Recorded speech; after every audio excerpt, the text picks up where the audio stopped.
Taxidermy's been around for centuries, which is the point of it, right? Ancient Egyptians mummified their pets to keep the dead company in the afterlife, and taxidermy boomed in the 19th century thanks to globe-trotting Victorians. Traditional taxidermy eventually gave way to anthropomorphic taxidermy, which is when you pose an animal as if it's people doing people things. This fad disappeared in the 20th century as the era of modern taxidermy took over. But today, anthropomorphic taxidermy is making a comeback, giving new meaning to the term stuffed animals. And once again, people are loving it.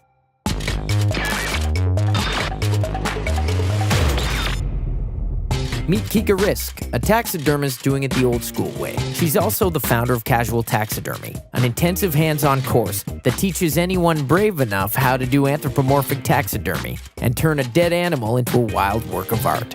So how were you inspired to do this?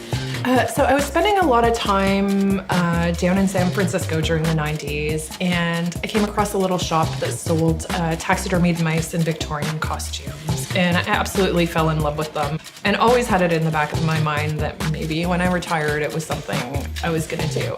A few years ago, I kind of just decided that I couldn't wait any longer and just decided to pick up a scalpel and a rat and go for it. Where do you get all these rats? So I actually have a pretty close relationship with the Reptile Zoo in Hamilton. They are also Canada's largest reptile rescue.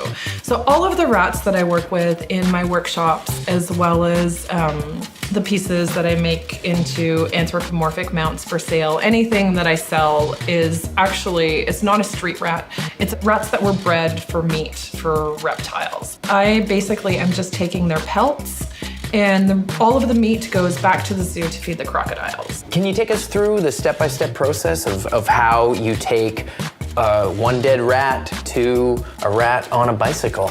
Sure. So basically, I start out with a frozen dead rat. I thaw it out a little bit until you can get the pelt moving around on the carcass. And then I will start an incision up the back of the rat and go all the way down to about an inch above the pelt line on the tail. And then I'll just start to peel the skin off. One of the trickiest parts is skinning the face. It's the area, if you make a mistake, it's a little bit harder to recover from. To be able to spend this much time around dead animals, you really gotta love them. So once you've skinned the rat, what happens next with the eyes, the inside? So once he's skinned, you have to sort of go through preparation of the pelt, where you're scrubbing off the excess fat from the interior and sort of starting that drying process. We're then ready to start stuffing them. And the snout is sort of built up with clay, where you can sort of give it some shape and definition, different character traits. You can make it smiling, frowning, scowling. What they're stuffed with is essentially styrofoam, clay, and wires. There are wires that go through the arms and through the legs to build a doll form underneath and rewrap that skin over top of a doll form. And then you're ready to pose your rat, depending on what you have in mind, what kind of rat you're creating.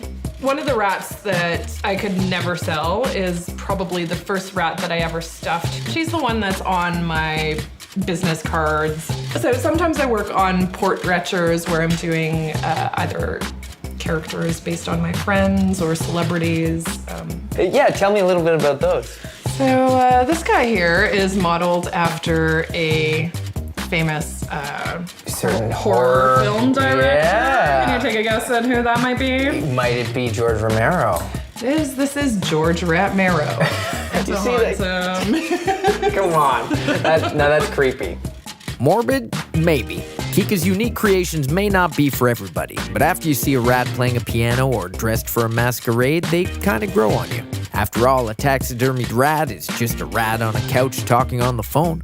No wonder people love them. And there's no doubt about it, with a fresh perspective and a rodent-sized wardrobe, Kika's giving new life to taxidermy.